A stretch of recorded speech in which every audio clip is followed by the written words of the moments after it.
Hi everyone, welcome to a new video. Today we are talking about the most important autofocus technique when it comes to wildlife photography, and it's the back button focus.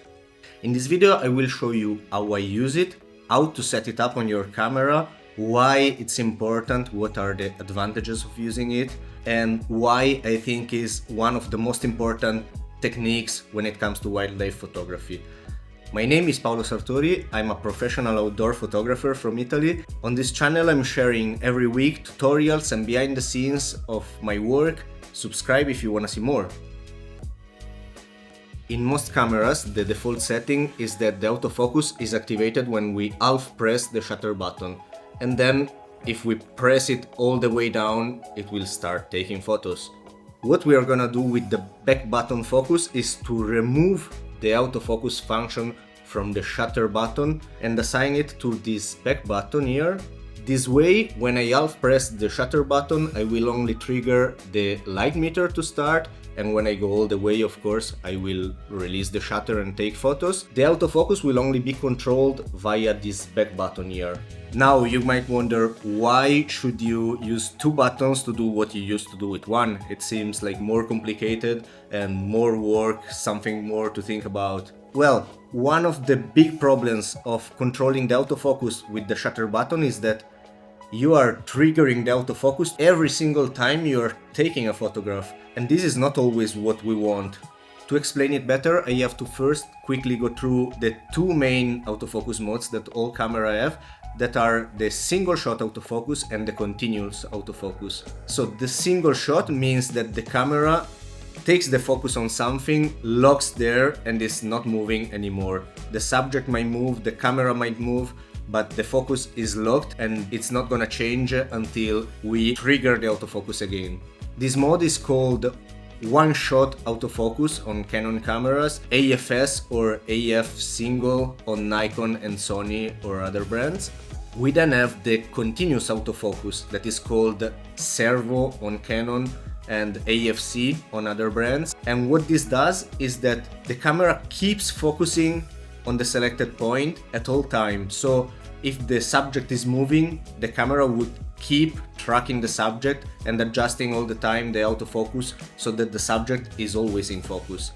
For wildlife, I strongly suggest to use the AFC, the continuous autofocus, the servo mode on Canon. And so for the rest of this video, I will assume you are working with the continuous autofocus. Now that your autofocus is in continuous mode, you could simply half press the shutter button, keep tracking the subject the whole time, and sometimes press it all the way when you want to take pictures, right? The problem is sometimes you don't want the focus to be on.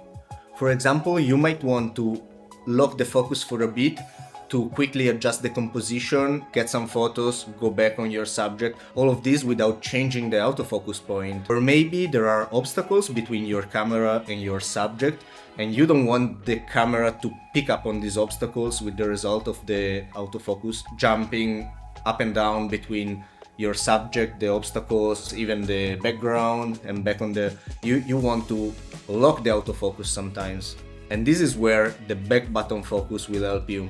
In fact, by deactivating the autofocus function from the shutter button, what you can do is to press the back button, take some pictures, and then when you want to lock the focus, you can release this, keep taking pictures with the focus that is locked at the last position. Your subject might go behind some obstacles, or maybe it was still, you want to recompose the image, then the subject will start moving again. You can press the autofocus button again, and in all of these you can always take photos.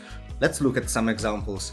On this series that I shot on Etosha National Park during my last trip to Namibia, I was using the continuous autofocus to track the lion while I could clearly see it, and then I would deactivate it when he was walking behind some bushes so that the autofocus would not jump on the bush. When the lion was clearly visible again, I would trigger again the autofocus. A different scenario, this time in South Luangwa National Park, Zambia. I was trying to take a photo of these bee-eaters, but every time they would take off and move away, my autofocus was locking on the background, and then it would take some time when they would fly back to this stick for the autofocus to jump back and focus on the birds again. Once the birds were in focus, I released the autofocus button and only used the shutter button. So the birds were flying away, coming back, flying away again, but my focus was always there without trying to track the birds as they would fly away.